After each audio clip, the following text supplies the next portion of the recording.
So why Dirty Work? Out of all the albums, anywhere, why am I doing it for Dirty Work?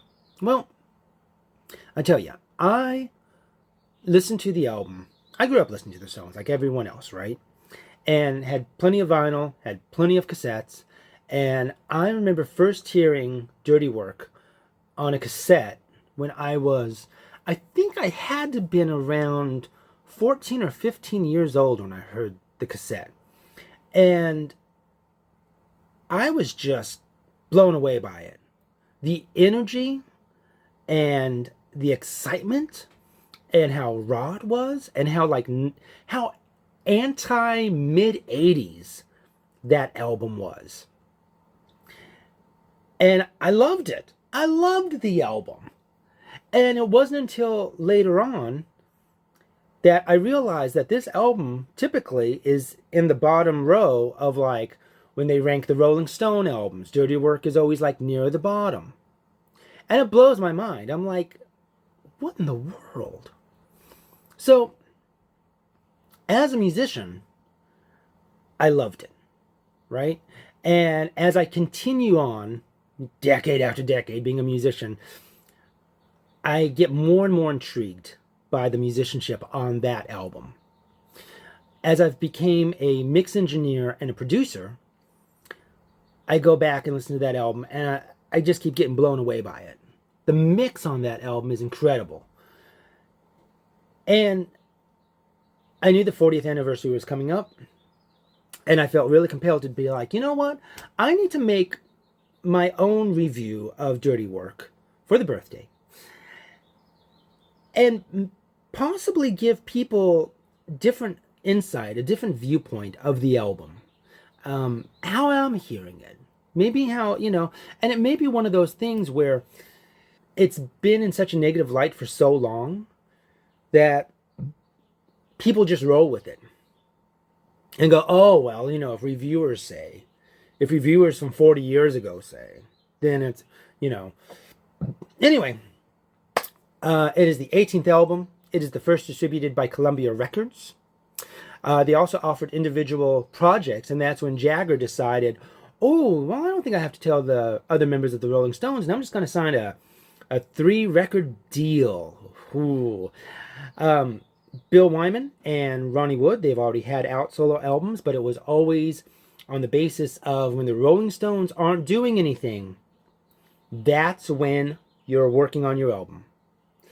If the Rolling Stones have a call and they're like, hey, we got to record an album, drop solo projects, Rolling Stones is first. That's priority.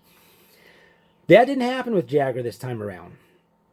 In fact, he didn't show up until like later on. So Keith and Ronnie wrote the bulk of the album. It was the first time that they worked with producer Steve Lillywhite and engineer Dave Jerden, and they were considered a dream team. And Dave Jerden even, are you ready for this, even tuned Charlie Watts' drums, because Charlie often would just come in and drum. Why tune the drums? Why bother? Dave Jerden said, you know what? I'm going to tune them. I want this album to sound good. Dirty Work reached gold and platinum and hit top 10 in several countries.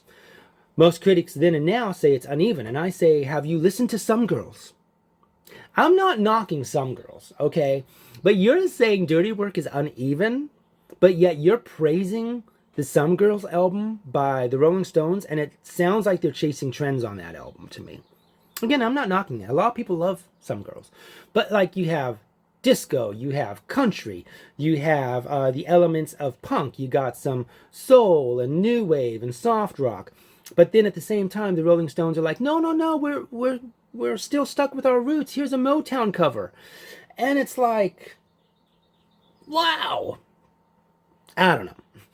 But the Dirty Work album is very anti-mid-80s, especially in contrast to the Graham Nash album that came out like 4 days later, Innocent Eyes, that is super synthesized keyboard rock.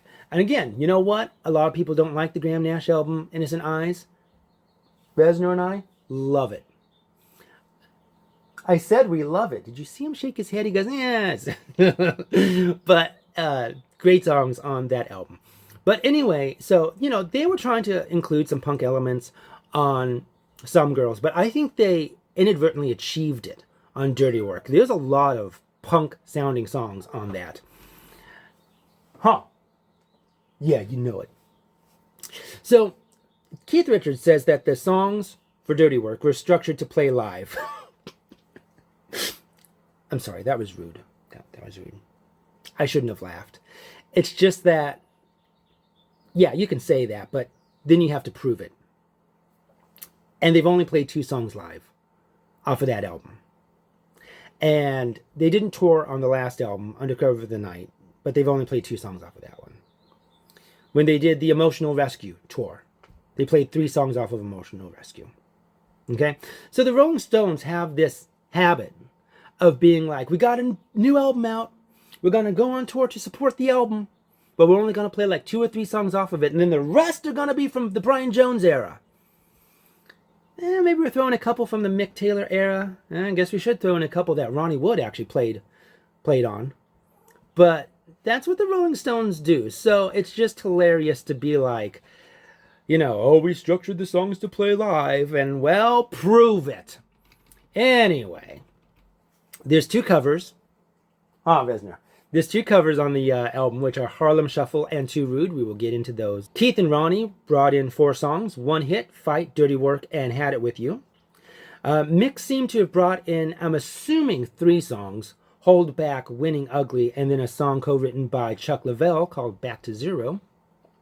And it seems like Keith solely brought in Sleep Tonight. Bill Wyman, the bass player for the Rolling Stones. How many songs, 10 songs on Dirty Work? Let's see if you can guess this. You can put it in the comments. How many songs did Bill Wyman play bass on the Dirty Work album? Out of the 10 songs, how many? 3. 3. Their keyboardist, piano player, Ian Stewart. Ian was at the studio every night, cheering them on, being supportive. There was many times that Keith wanted to abandon the album. It's too tough. It's taking too long. There's too much friction. And Ian Stewart kept saying, you know what? See it through. Push through with it. All right? So, how many songs did Ian Stewart play on the Dirty Work album? Good guess, Reznor. But the guess is 0. 0? You're telling me that your piano player and your keyboardist is in the studio and you're not even using them? Wait a minute. No, there is one track that Ian plays on. But that's because, unfortunately, Ian started having respiratory problems in early December 1985. And about a week and a half later, he was in the waiting room to be checked out, and he died of a massive heart attack at the age of 47. So then they decided, hey, maybe we should put Ian on the album. So they take a 33-second snip of him playing the 1940 Charlie Seeger album or song, Key to the Highway. And they put it as a hidden track. And that should suffice. Yeah, okay. Anyway. Reznor and I are going to take a quick break, and then we're going to come back, and we're going to talk about side 1 of Dirty Work. Are you ready, Reznor? Reznor and I made some notes about side 1 for Dirty Work, so we're going to get into it. When we're talking about timestamps, we're talking about the version that's in the description below the playlist, because that is the single edit from the video, not the album edit, even though you can hear all of these in the album version, just probably at different times. One Hit to the Body was the second single. It's the first single, though, that is credited to Ronnie Wood as being a co-writer. Go, Ronnie. The B-side is Fight. What I love about this, and it's insane, is because you have this song that's one hit to the body. There's this aggression. There's this intensity. And how does it start? With Ronnie Wood's acoustic guitar. They're trying to find something on the electric guitar, but Ronnie switched to acoustic. And how it's juxtaposed is just incredible, especially for the intro for the album. The electric guitars are fantastic. There's this guitar chirp harmonic that Keith does at the 101 1 minute 1 second mark. The bridge at the 2 minute mark is incredible. Oh my God. The arrangement, just listen to the arrangement at the 2 minute and 13 mark. Okay? Listen to that arrangement. Anyway, Ronnie had called Jimmy Page to come over, and Ronnie added a solo before mixed vocals were even recorded. So Jimmy didn't even know what the song was called. Even when the album came out, no one told Jimmy, hey, your solo's on there and we named the song this, check it out. He found out in an interview. But Jimmy Page's solo is at 2 minutes and 38 seconds. And but Ronnie plays the solo in concert. Well, the 18 times they did it live in 1989. Yeah, structured for the live performances, huh, Keith? Anyway, check out the vocal delay and the vocal notes at the 2 minute 51 mark, and also the 3 minute and 57 mark, the vocal delay and the vocal note. 3 minute and 18, check out the arrangement with the backing vocalist. It is, so good. And then also, speaking of backing vocalist, Bobby Womack and Don Covey sing backup on One Hit to the Body. And you may be asking, who's Bobby Womack and Don Covey? Well, we will get to there momentarily. Might be pronounced Covey, but I think it's Covey. Correct me if I'm wrong. Second track is the B-side to the second single, One Hit to the Body. This is the song Fight. Backing vocals include Ivan Neville and Steve Jordan. Steve Jordan, of course, now being the touring drummer and I guess studio drummer too for the Rolling Stones. Keith always said that the guitars reminded him of like Jumpin' Jack Flash, Street Fightin' Man, Brown Sugar, had those kind of structures and vibe about it. Ronnie plays bass, great bass playing. He is just hopping and jumping all over the place. The 1 minute and 5 mark, when Mick Jagger sings, "What I want is power, more power. What I need is an innocent life." Oh my God, his vocal delivery in that is just crazy. And the thing I love about this album is Mick's vocal delivery. He sounds like a lion on a lot of these tracks, just roaring, ripping through this prey. It's incredible. Check out the second chorus. The reason why is Charlie's hi-hat, 1 minute 22 seconds. He just comes in just, accenting. Keith's solo, 1 minute 35 seconds. Check out how he ends the solo. And then that goes into this incredible scream that happens at the 1 minute 58 mark as well. That whole setup is just intense. It's so cool. Ronnie apparently plays the B string bender on this song. I can't hear it unless he's doing it in an unorthodox way. I can't hear where it is on the song. Maybe it's low in the mix. I don't know. If you hear the B string bender, which makes it sound like a pedal steel, in the song Fight, can you timestamp me, and let me know where you hear it at? Because I can't hear. I've tried with headphones. I've tried through my monitors. Unless it's one of those things where he did play it and they marked it, but then they took it out last minute and they already had everything printed up. I don't know. But anyway, help me out on that, would you? Quick water break. Man, I'm doing a lot of talking in this video, and I'm a Gemini, but whew. Anyway, Harlem Shuffle. That is the third track, and that is the first cover of the Dirty Work album by the Rolling Stones. It was originally by Bob and Earl, the original Bob being Bobby Day, who had Rockin' Robin, but he left before they did this song in 1963. The B-side is Had It With You, which I find interesting. Okay. They did the song in 2 takes. They played it 107 times live. Of course, that's because, these songs are structured to play live, huh, Keith? Mostly in 1989 and 1990. But then 29 years later, in 2019, they remembered they had the song and they said, hey, let's pull it out again and play it. Dust it off. Keith kept trying to get Mick to play Harlem Shuffle. So for half a decade, he kept giving him these mix cassettes with Harlem Shuffle just kind of in there somewhere to get into Mick's subconscious, right? Now, I don't know if the DMCA would approve of that now, Keith, because royalties and, taking away money from Bob and Earl. That's all I'm saying, okay? I'm sure there could have been a copyright claim on that back in the day, but you lucked out. Anyway, so they finally, Ronnie and Keith were jamming on the song. Sounded like Charlie and Bill were probably there. Mick comes into rehearsal finally. He remembered that he had a band called the Rolling Stones, and he wasn't a solo artist. And he gets into the rehearsal, and they're playing Harlem Shuffle, and he gets right to the mic, and he just starts singing it right away. Because it's in his subconscious. And then Mick's like, why don't we cut the song for the album? And Keith's like, wow, Mick, good idea. Never would have thought of that. Totally paraphrasing, that is not verbatim.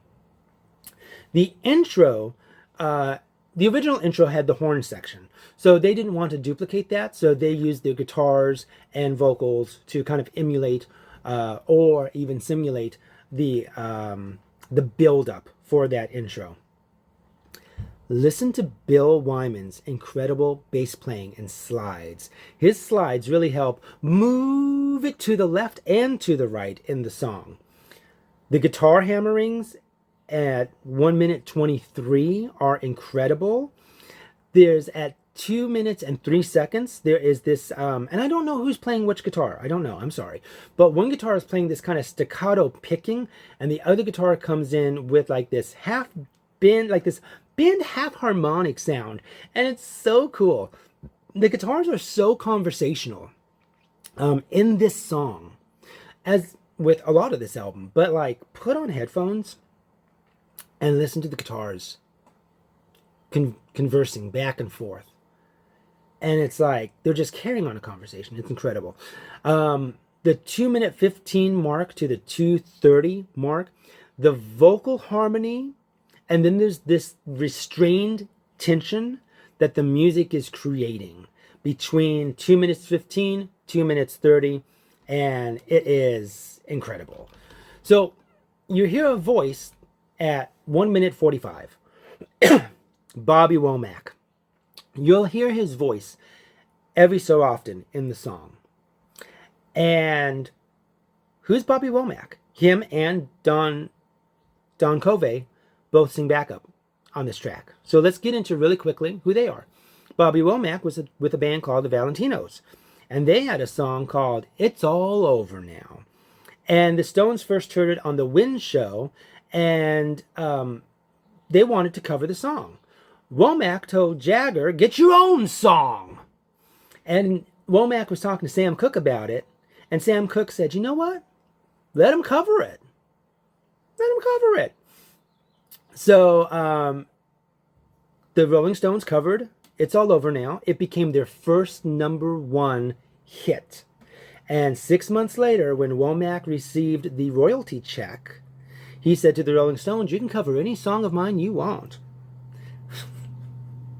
But check out this crazy timeline. Okay, ready?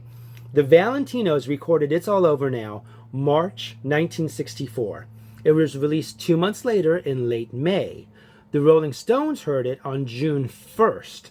Then they recorded it on June 10th. And then they released it on June 26th. All in 1964. Isn't that insane, the timeline? And honestly, I wish more bands today were like that. Where like, a band releases a song. And then another band hears it and goes, oh, that's their latest single. Like, whoa. I want to do a cover of that and release that as a single. Because you know what? You're helping out everybody. But anyway, maybe one day. Don Covey had the song Mercy Mercy. And that was a song in 1964. And the Rolling Stones covered it a year later on their third album, Out of Our Heads. And that was their first #1 album. So, Don Covey and Bobby Womack singing harmony on the album is incredible. Let's continue on. We got 2 more songs to do, and then we're going to take another quick break. Thank you so much for hanging out with me. this whole time. I hope you're enjoying it, but we got plenty more to go. Anyway, next track is Hold Back. It was one of the last songs recorded, and it was considered a leftover. You know what? It was actually my second favorite. It was my second least favorite song off of Dirty Work. So I could see why it was considered a leftover. But they love the arrangement, and they love Charlie's drumming on it. Thank you, Dave Jordan, for tuning Charlie's drums. And Ivan Neville plays bass on it. Check this out. Ronnie is playing his guitar solo through a 1940s RCA amplifier that could run on batteries. That's his solo. Yeah, that's pretty cool. Okay, let's get to some timestamps. Check out the odd timing in the intro. It's weird how it comes in, but then when the rest of the band comes in, it's like slightly off. It's really interesting. Like I said, I feel like the song is undeveloped, and it would have worked good on Steel Wheels. If they would have given the song more time, it would have worked really good on Steel Wheels. The time marks 1:12 and 2:17 when Mick Jagger comes in singing Be Bold, Baby. Oh my God, that's like maybe my favorite part of the song. Yeah, Be Bold, Baby. At a minute 54, there's this uplift in the song that happens when the solo comes in. And it's just, it's crazy. It takes you to a whole other area. There's a great performance vocal. And the delay on Mick's voice is just incredible in the song. Listen to the delay. You might need to have headphones, because it's not like an apparent delay. It's like after he gets done singing, you hear the delay. And it is great. And his vocal performance is great. The lyrics are incredible. Love the lyrics. Ivan Neville on bass, the timestamp 3 minutes and 8 seconds. He does a little slap bass thing. You hear it? What? And then the 40-second outro is intensely provoking. This album has some really good outros. And Hold Back is one of them. So, I'll tell you honestly, like I said, Hold Back used to be my least second favorite song on the album. Maybe it still is. But when I tune in and listen to it, there's a lot of cool stuff going on in Hold Back.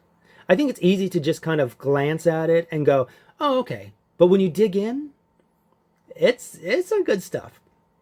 Last song on side 1, Dirty Work, the Rolling Stones. Too Rude. It's a cover. I don't know why they called it Too Rude, because the original song is called Win Some, and it's by Half Pint. It came out in 1984. So Keith heard it in Jamaica in 1984.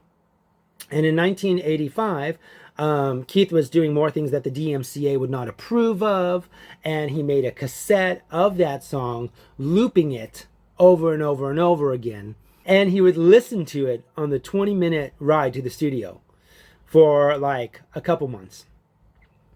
Just over and over, he listened to it. And I hope Half Pint finally got royalties for all that time that Keith listened to it. So this led to Keith and Ronnie jamming on it, and eventually it was cut for the album. Luckily, producer Steve Lillywhite also was familiar with how to mix a reggae song, so they didn't have to call someone else in. Steve's like, I got it. Ronnie plays bass and drums. And listen to the personality of the drums. Oh my God, Ronnie. The reverb and the delay on the instruments and how they work with the dynamics and the arrangement is hypnotizing. Just get lost in it, man. Get lost in it. And it's great to hear Ronnie's voice so clear in the harmony with Keith, Ronnie, and Jimmy Cliff. But yeah, I love hearing Ronnie's voice in that song. It's like you can hear him. You can hear him so clear. The vocal delay loop at 2:35. Are you kidding me? Ooh. And the last 20 seconds, again, we're talking about the outros on some of this album. The last 20 seconds sounds like a puzzle falling into place. And it's magical. And I love it. So, that concludes side 1 of Dirty Work. I know, like I said, this is a long video. I've never made a video like this before. And in the foreseeable future, I can't really see myself making one like this again. I hope that you are enjoying it so far. But I can imagine that there's probably a lot of people that might be bored with it already.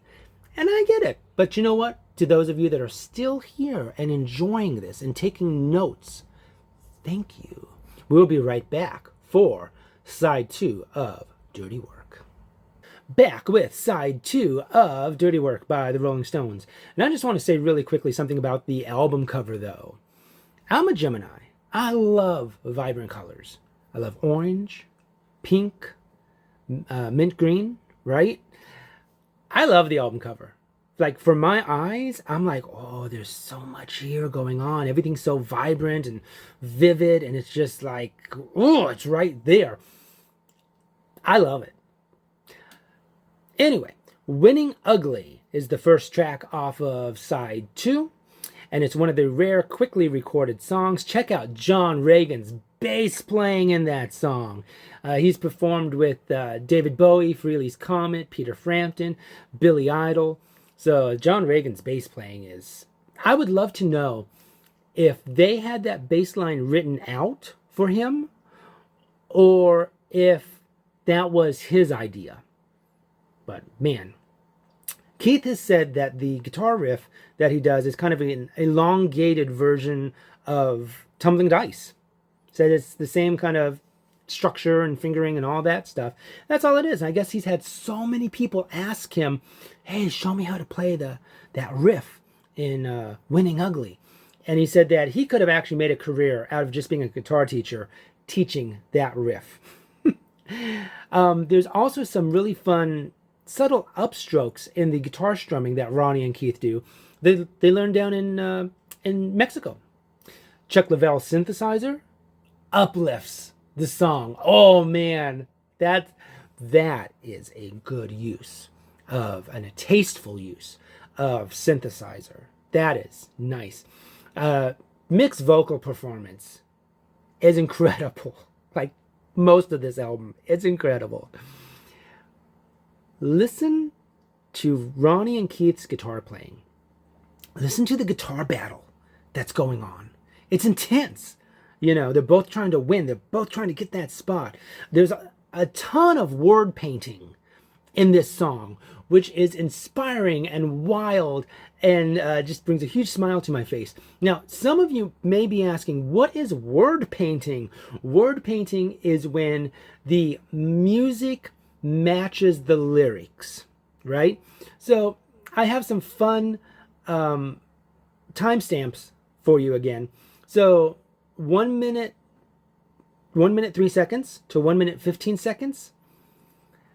Listen to those blues riffs that are being played on guitar when Jagger is singing, and we're headed for the heartbreak, heading for the blues.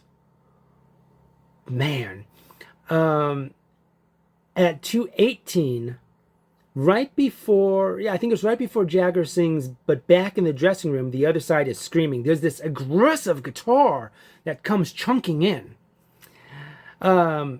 There's also, if you listen between 1 minute 54 seconds and 1 minute 58 seconds, they start playing a reggae number on their guitar, like a reggae riff. It's just like there's so much ear candy. It's great. The bridge at minute 23 and 3 minutes and 3 seconds, aside from John Reagan's bass playing, that might be my favorite part of this. But I love this song. Okay, but the bridge is 8 measures, and the first 4 are a build-up, and the last 4 is where it lifts and it just blossoms, and it actually kind of sounds like the Allman Brothers Band from like the early 80s vibe. It's crazy. And you know, there's a number of arrangement things going on this album, like Winning Ugly, and I think also the song Dirty Work, where I listen and I go, you know what? I don't know if that's a bridge or if that's not a chorus. I don't think it's a chorus. Like, I think it's some kind of bridge. So I love that. Really creative. The backing vocals by Janice Pendarvis and Dolette McDonald. Chef's kiss. Again, that just makes the song. Everything makes the song. Winning Ugly. Oh, that's a good one. Okay, Back to Zero.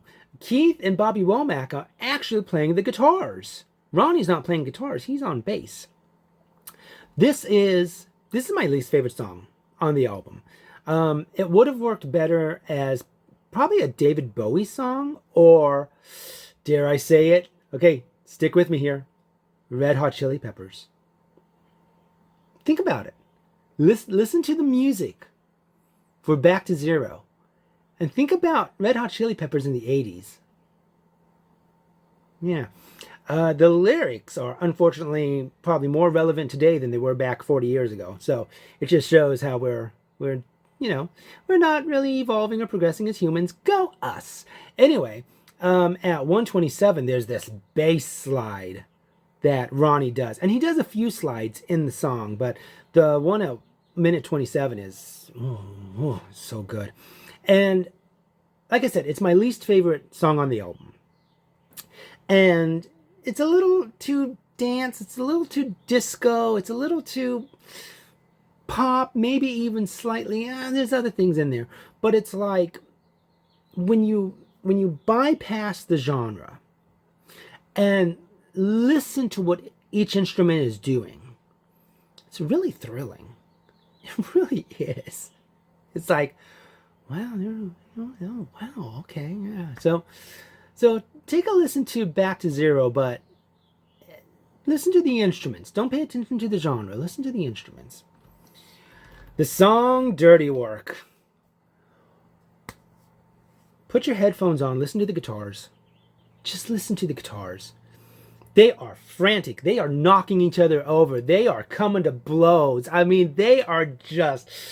Oh, I love it. The guitars in the song Dirty Work is just incredible. Even the drums at 1 minute 20 seconds sound like they're throwing punches and trying to defend themselves. It's crazy. It almost sounds like it gets slightly, like just a half beat out of step. I was trying to go along with it, metronome-wise, but I was like, I can't really tell. But anyway, there is a soundscape that happens in the song, in the intro, between 7 seconds and 11 seconds, and it descends. And it descends right when, like, it ends when the bass comes in at 11 seconds, because the intro doesn't have a bass. And if you hear that soundscape in the background, and then boom, the bass comes in. Wow. The arrangement changes at 55 seconds and at 1 minute 39 seconds. The arrangement changes have such an eerie vibe. Keith's solo.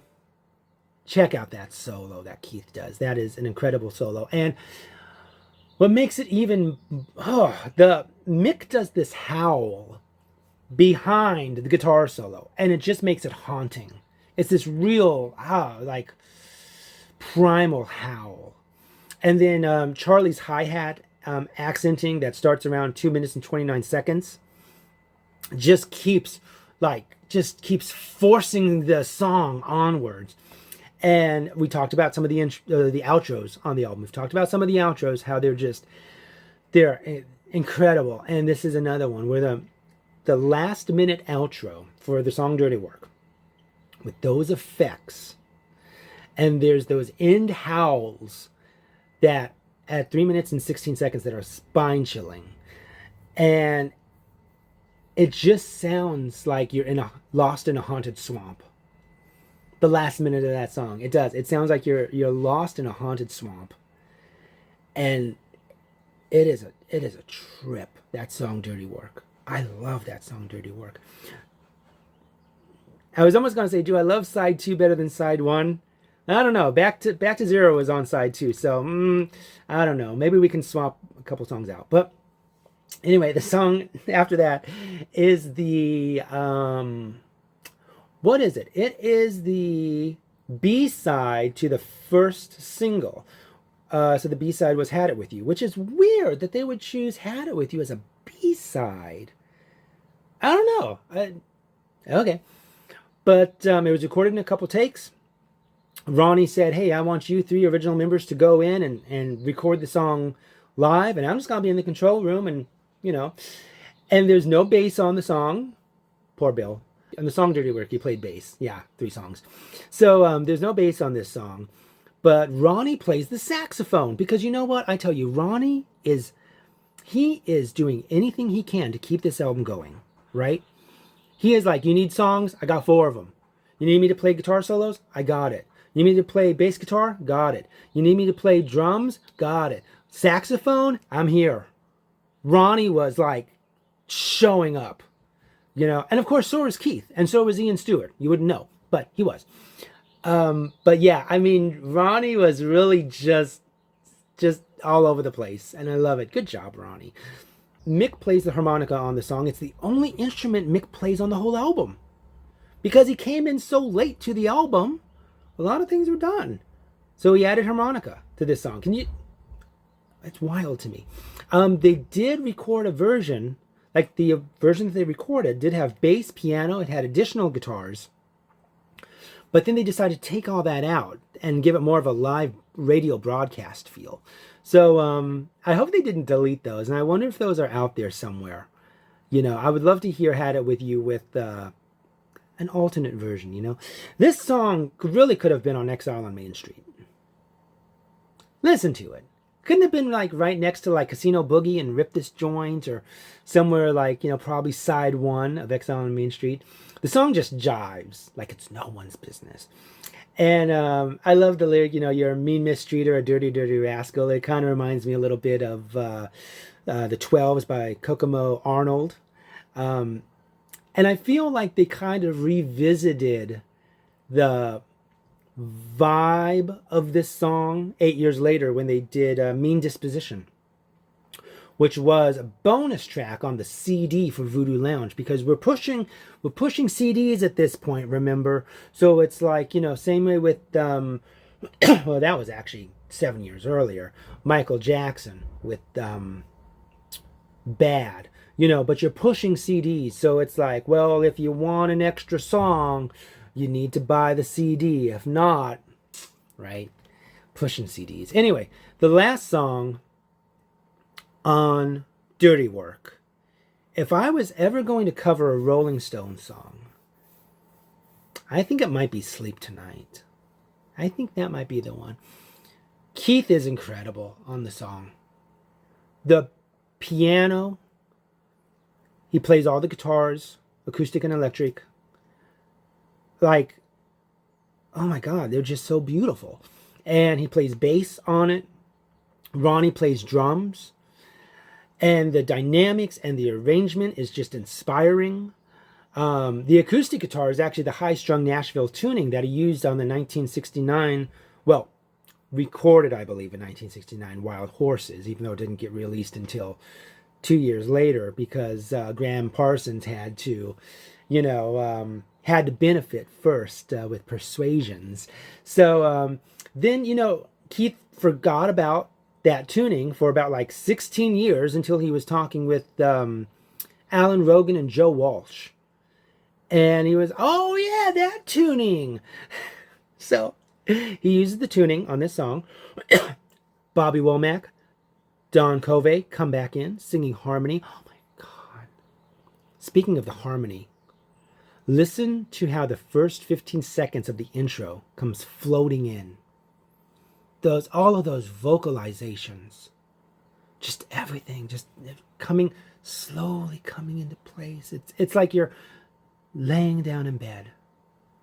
Word painting. Maybe that's more setting a scene since there's no lyrics there, but Keith wrote it on piano and he thought he ripped it off from another song. And he kind of kept carrying it around with him. And I think All About You was the same way. And they were like, everyone was like, no, I don't think it's an original. And he's like, this can't be an original. This is not this is not in my DNA, you know? But apparently it was. So the lyrics are heart-wrenching. And the way he sings at the 2-minute mark, the stars stare down in sympathy, the way he sings that.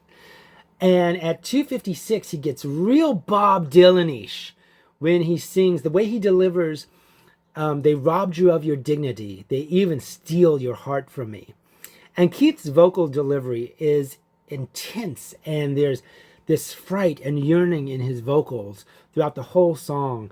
And that unexpected change in the arrangement at 3 minutes and 21 seconds is intense. And he does a vocal run. Keith does a vocal run.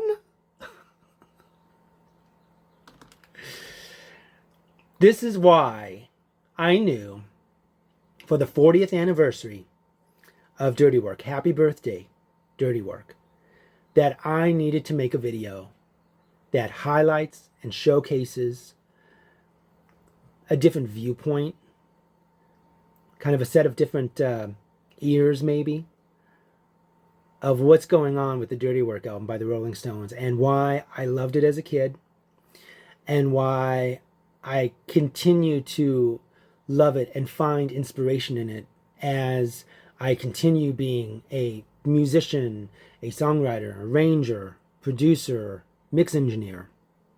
I can go back to this album time and time again and be blown away by it. So, if you stayed with me throughout, I don't know, this is probably almost an hour, I thank you. And I hope you're inspired. And I hope you go back and you listen to the playlist down below in the description that has the album and that has the songs that we also mentioned as well by the other artists. So you can dig in and maybe listen with a whole new perspective and a whole new appreciation of Dirty Work by the Rolling Stones, which was released 40 years ago today. Happy birthday, Dirty Work.